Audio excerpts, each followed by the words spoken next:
Good morning, grade 9s. Today we'll continue with textual editing. Please make sure that you have your English book with you and that you're taking down notes. And then obviously pause the video so that you give yourself a chance to take down the notes of the different aspects that we're going to be looking at. Okay, so to continue with textual editing, one of the questions we'll ask you is grammatical terminology. So these are things that are word creation or word errors. So the first one is a neologism, and this is where new words are created or new meaning is created. Okay, and it's for an existing word. So often, as times change and you look at popular culture, social media, words are adapted and they become accessible. Okay, these words probably wouldn't have even featured 10 years ago. So think about the word selfie, prequel, the word internet, cybernetics. So these are all words that have been created. They are new words. Okay, they changed meaning. Okay, so if you think about the word spam, it was around 20 years ago, but has a very different meaning today. Same thing with troll and catfish.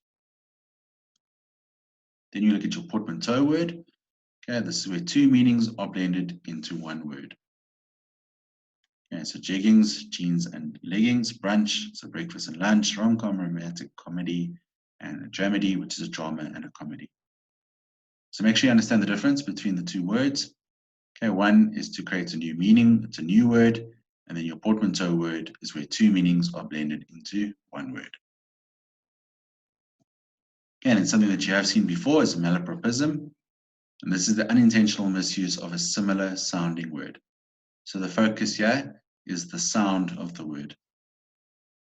So look at the word excess versus access, evoke versus evoke, very similar sounding words, but different meaning. Often people might say intensive purposes. It should actually be intents and purposes. So similar sounding, but different meaning. So that's an error that people often make without realizing it. The doctor gave me a subscription, sounds correct. However, it's got a very different meaning and it should be prescription for my allergies. Then we look at spoonerism, and this is the unintentional switching of sounds. Okay, so have a look at the two different meanings of malapropism, unintentional misuse of a similar sounding word, unintentional, and in spoonerism, the unintentional switching of sounds. Okay, and it's usually not always the initial sound of the word. So belly jeans should be jelly beans. Let's have a look at these cartoons here. So the first one, oh, he will dissolve my mystery. The two others are laughing, it should be resolve. And that's obviously a malapropism. The next one, Dad says that the monster is just a pigment of my imagination. Once again, it's malapropism. Pigment and figment sound the same, similar, but different meaning. It is not the heat, it is the humility. It should be humidity.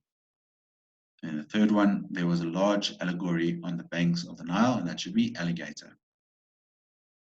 There's another one with an example of malapropism. She's the pineapple of politeness. Obviously, it should be pinnacle. So the idea here really is that it's often used to create humor. And then your spoonerism, okay, a bear hug or a hair bug. Jumping beans, bumping jeans, and tips of the slung, obviously it should be slips of the tongue. Yeah, so once again, the switching of the initial sound of the word. All right, then we look at different areas where there's over repetitions or erroneous use. So the first one is redundancy. And this is then unnecessary words or phrases that express something already said in a sentence. So if you look at the example, we need to cooperate and work together. So cooperate and work together is really the same thing. So we can remove one of them and just say we need to work together.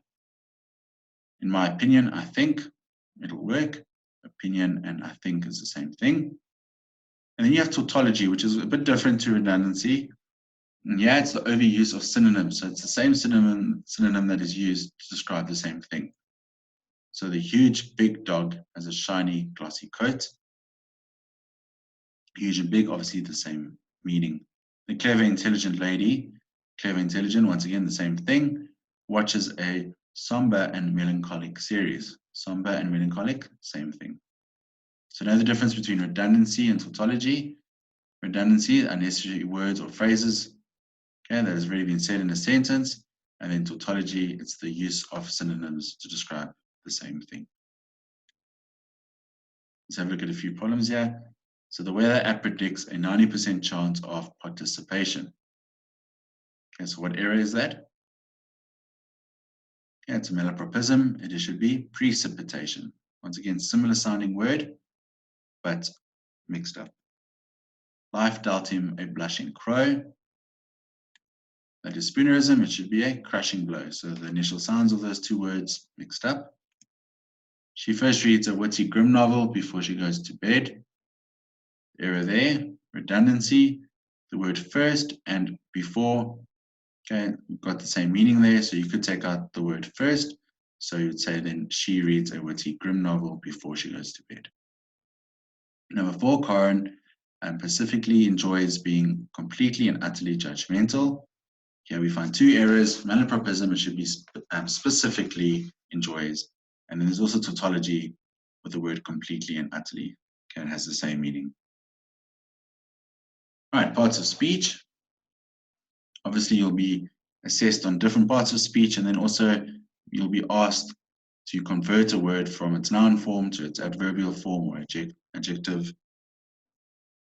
So make sure that when you do study for your English exam, that you use this as a checklist and you use your Braille Lutrin or your English handbook and study guide to work through the different parts of speech.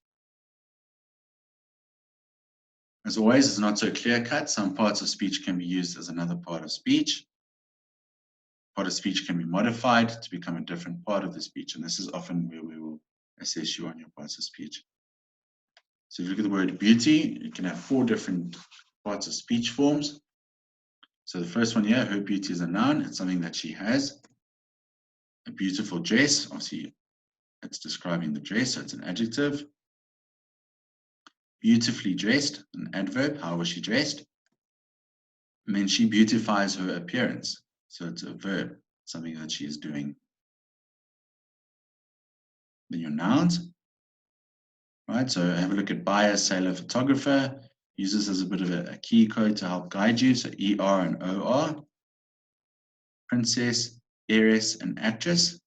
So ESS. And ISM, professionalism, capitalism, sexism. And MENT, establishment, movement, and government. Goodness, wilderness, and friendliness for NESS. Prejudice, advice, and justice. And then geology, morphology, and eulogy. Some signing at the end there. Internship, friendship, and ownership. Okay, so use those sounds and those keys as a guide to help you identify or convert something to a noun. Adjectives. Once again, I'm not going to read each line out, but have a look there. Use this as a key code. So workable, ABLE, mindless, LESS, wholesome, SOME. And then verbs, EN, frighten, gladden, FY, so horrify, magnify, apologize and summarize, for ISE.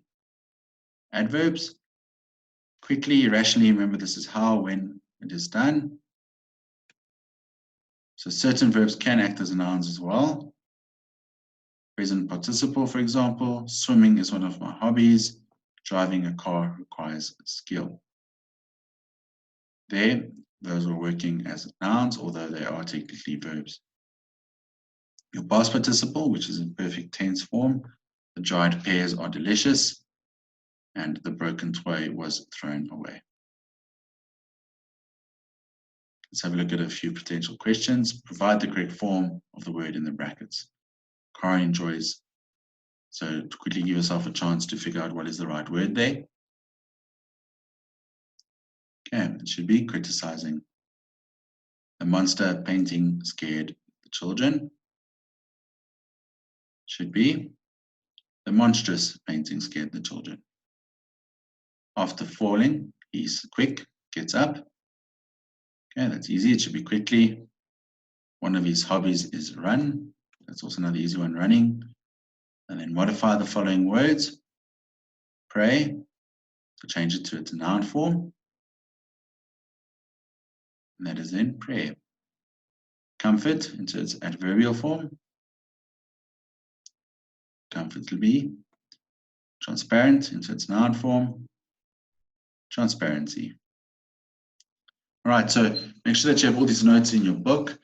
If you do need to, go back and rewatch the video and make sure that it goes into your book so that you can prepare obviously for the exams later on in the year. These are just your typical questions and your typical areas that we do assess on. And then on Thursday, tomorrow, we'll be doing a listening comprehension. If you are at home, please make sure that you do WhatsApp me, you let me know so that we can set it up. So each morning, if you aren't at school, it's important that you do let me know that you're not at school. And then next week, Tuesday, we're going to start with the play, Pygmalion. So make sure that you get your book ready so that we can start reading on Tuesday.